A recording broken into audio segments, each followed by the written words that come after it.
Greetings Petrolheads, my name is Tom, you're on my gaming channel, and today I'm playing another episode of Automation Car Company Tycoon game. So I was requested to build a late 90s, early 2000s luxury car. And for that I'm gonna, well, first of all go to the year 1999, why not?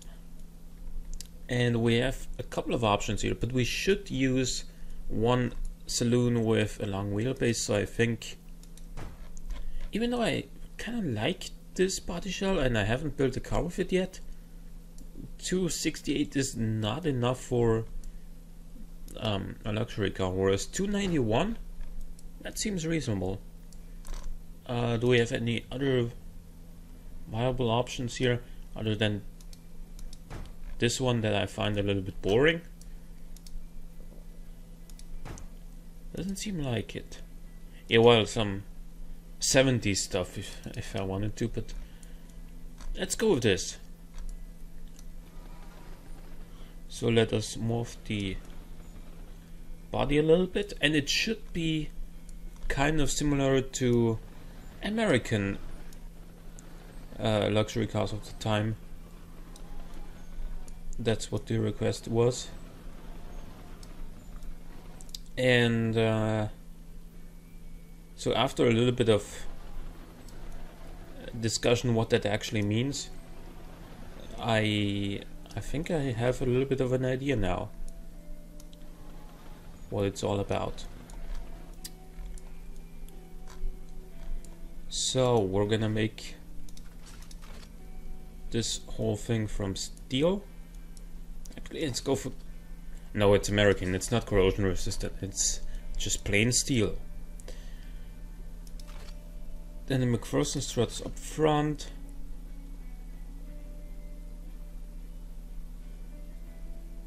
No, let's go for double wishbones. And double wishbones rear as well. I don't know if that's a particularly American setup though. And then steel for the panels as well, because it's an American car.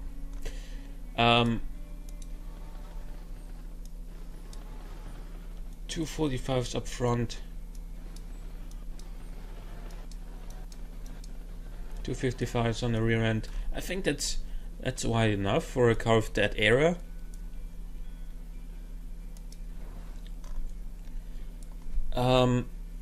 Obviously we want a lot of chrome on this car. So I'm thinking, no, wait, I have other things to do with this grille in the near future. So what do we do instead?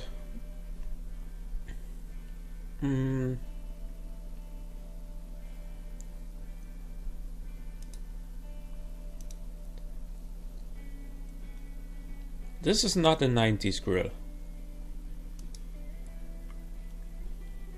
This is though. Like, we can do something like this.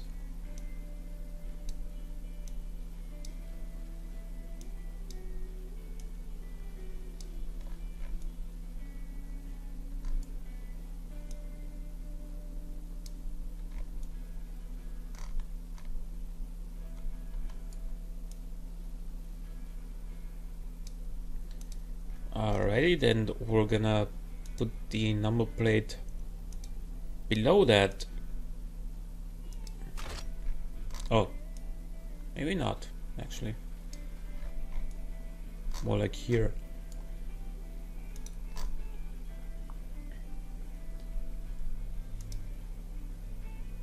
And then,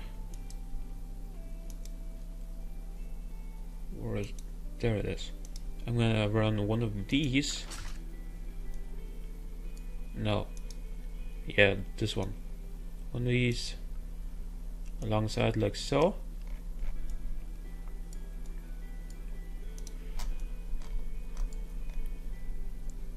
And should we make it kind of S-type-ish? Double round headlights were actually quite popular back then, I would say. I mean, Bentley still does that.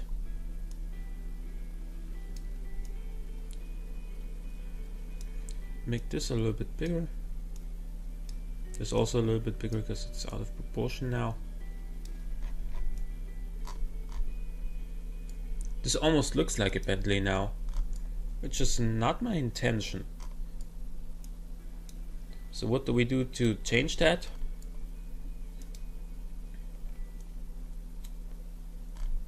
What do we do to change that?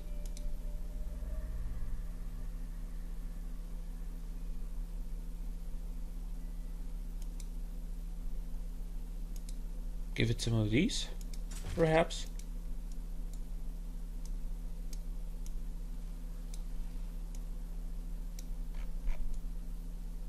Yeah, but not some of these vents and the chrome grille here.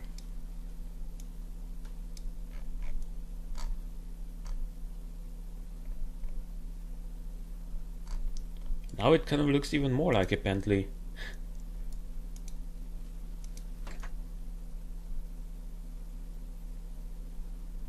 You know what we can do to make it not look like a Bentley anymore? Put on one of these.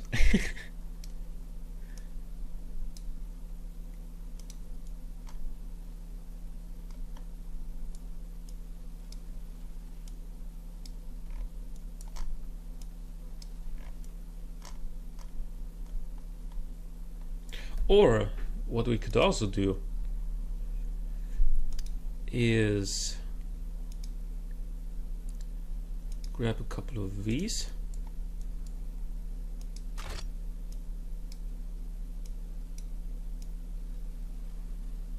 Okay, so this is a little bit too short still. How about this? Place this kind of in the center here.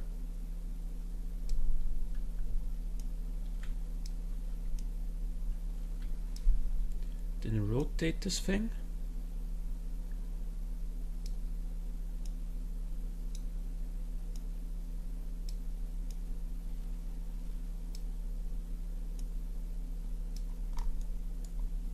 It's too long now. And nope. Yes, thank you.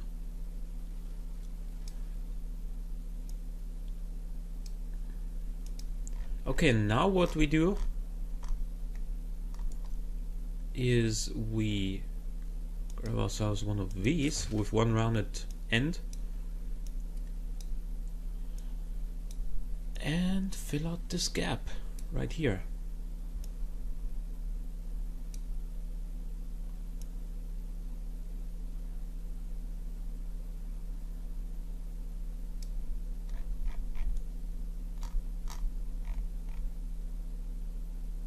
Alrighty,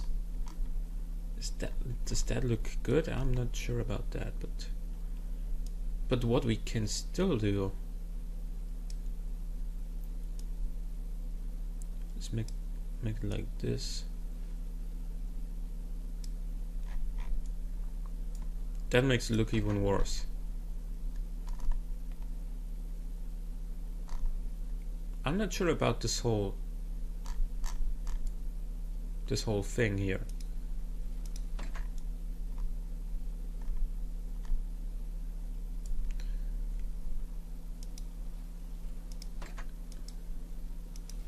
Fuck it, what's wrong with it looking like a Bentley? Well, it's supposed to be American.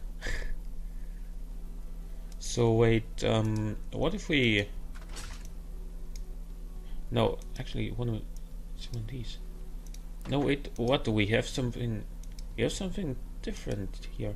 This is what I'm looking for.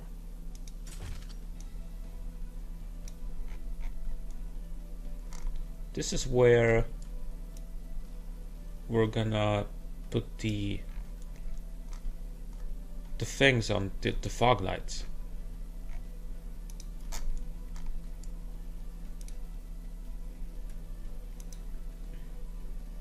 Obviously with chrome.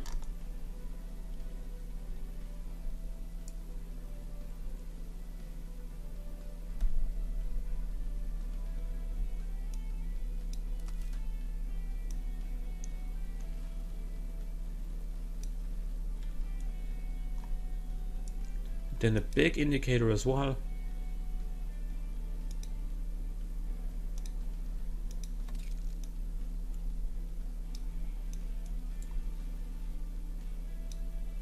A little bit shorter.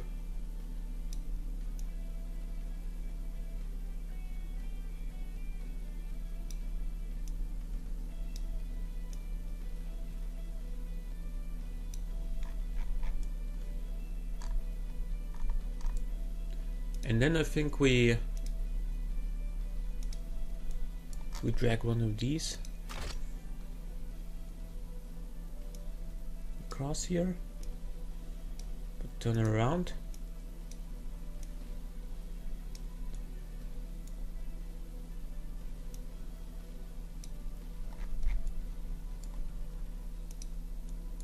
Let's remove this silly thing on the bonnet.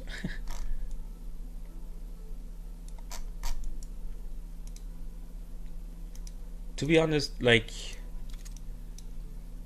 I've never really understood the concept of American luxury cars versus, you know, European ones. For me, it was pretty much always a foregone conclusion that that the European cars are quote-unquote better. Even in that era when, you know, Jaguars were still kind of bad compared to like Mercedes and BMW and so on. I would still rather have a Jaguar from that era than, say, a Lincoln Town Car. But it's fine. Like, if anybody can explain to me what makes American luxury cars better than Europeans, then please, you are invited to do so. But for now, I'm gonna just keep building this thing, and it's something novel to me. It's something I don't know very much about. Funnily enough, despite the fact that I normally know quite a bit of things about cars from this era, but not when it comes to American luxury cars. Wait, what? Where's the thing? There it is.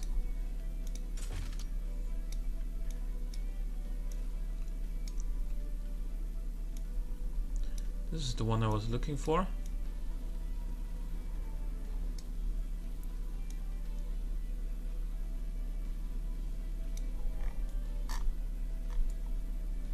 Actually, we're going to drag this all the way over here, where it gets a little bit buggy.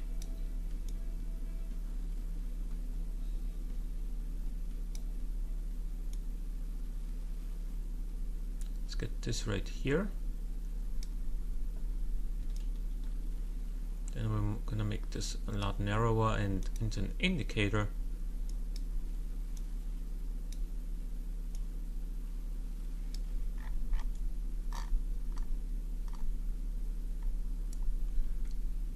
And then get this over here as well.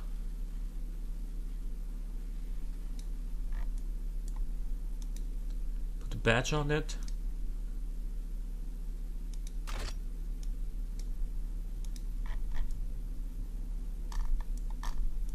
Actually, do we have a badge on the front? We do not. So let's put one here.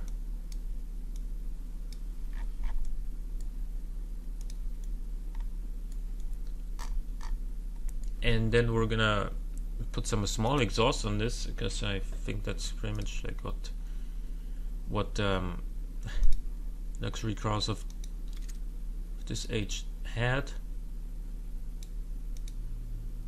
A little bit bigger than that. We're gonna put the number plate down here, which is also pretty signature for cars of that era in particular, to begin with, not in particular luxury cars. Then it gets a little bit, you know, a little bit buggy again. So again, I think I'm gonna put some more of, actually we can get these things on here. some regular old chrome pieces that we can actually put fixtures on though.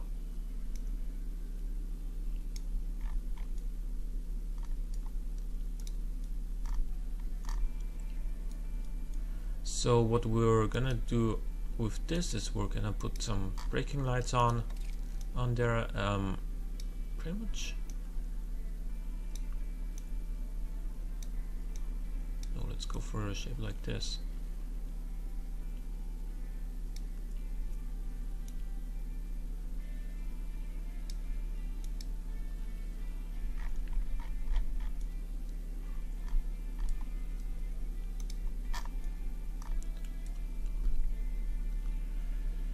And something else to round it up.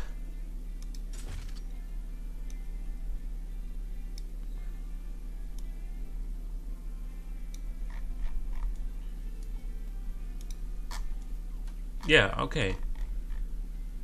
I'm fine with this, even though it's not my best design ever. I'm pretty okay with this, because also just generally I'm not a big fan of the designs of American luxury cars, at least the ones that I know of. But, you know, it's gotta be done. Let's make this black or dark blue maybe. Yeah, dark blue seems pretty nice for this car. And then let's go to the engine. We're gonna make it a V8 because it's American, and we're gonna make it from cast iron because and with actually, did anybody build modern push rods in that day and age already? I don't think so. So let's go with the regular push rods and cast iron block and head, even though I know that many American engines have a cast iron block and an aluminum head, but in the game excuse me, in the game that combination makes for pretty poor reliability, and I don't want that. So what do? Let's make it a 5 liter with a pretty high stroke.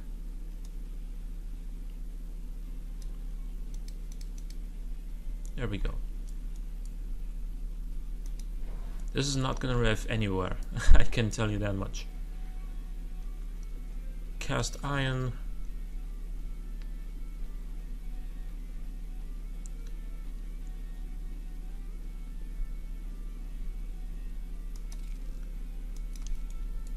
Okay.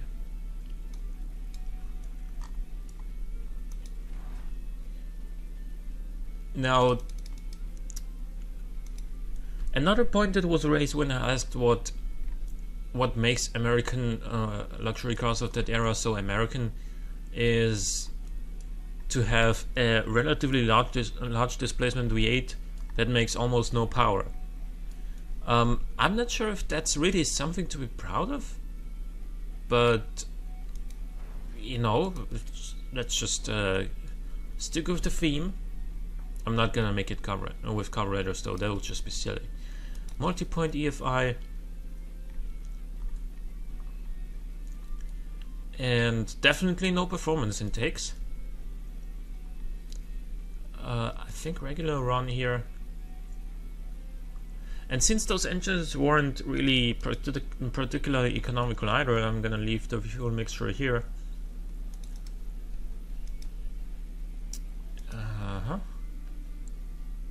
Tubular exhausts. Let's get this right here. 2 reverse flow mufflers for, you know, extra quietness.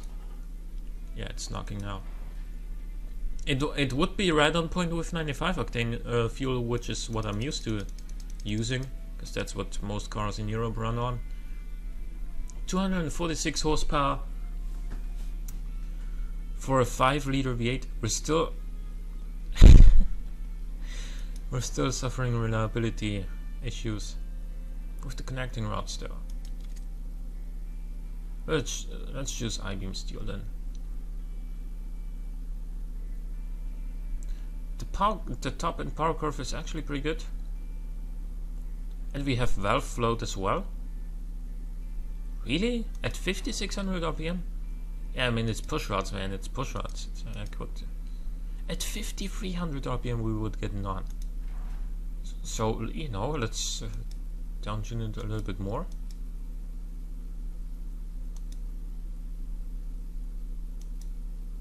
Now it's making the power later than before.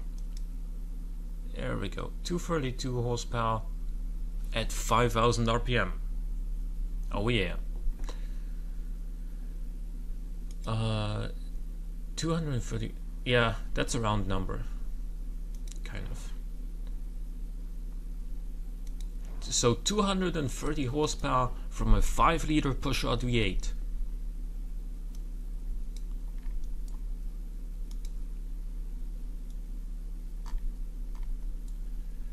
Let's give this thing a 4-speed automatic, because that was very American for that era.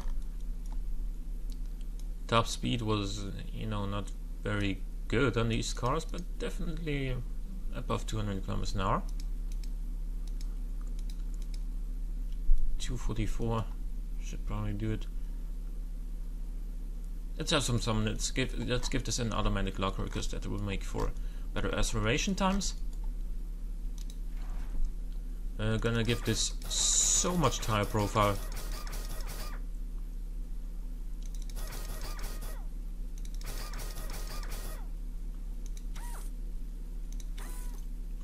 And hard long life road tires. Yeah, alloy rims, because even though it was an American, it doesn't mean that it doesn't come on alloy wheels. Like, that's just. How much diameter are we making? 17s look fine here.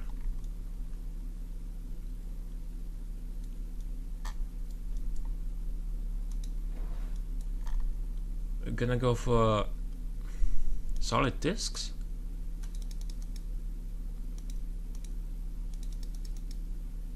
No, let's go for vented discs up front.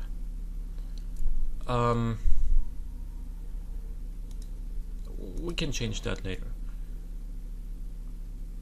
Did they have under trays? Semi-clad probably. We do not have any aero fixtures. And we're gonna reduce this. No brake airflow, no aero quality, 5 seats, luxury, because it's a luxury car. Traction and stability control, because if a luxury car is not equipped with those, then what car is really? Advanced safety. Hybrid pneumatic, sure. And then a comfortable setup with, that was another point, ridiculously high ride height. So we get a car that weighs almost 1.9 tons, is very drivable actually. Economy is not too poor. I expected it to be worse. Comfort is 54, excuse me, 0.3, almost on par with drivability. And the acceleration is pretty slow. So let us just see what this thing does.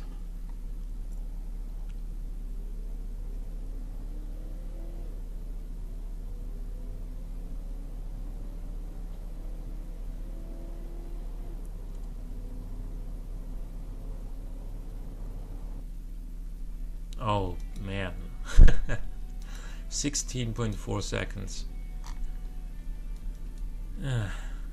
Okay. What? Estimated top speed 283? It's gonna take 500,000 years to get there, but you know, let's go for it.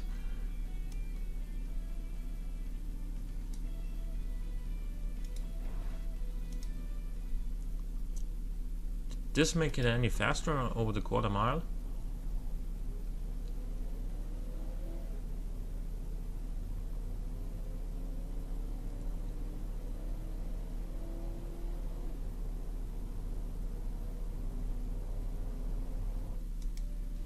It did.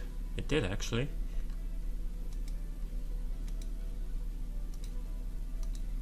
Let's see what this thing does flat out.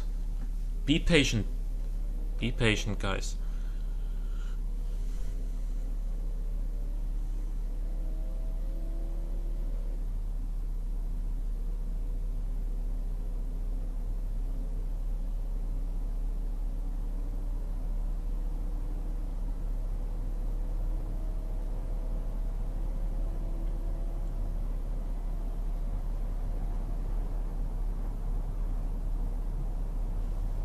There goes 200 after about 3 months.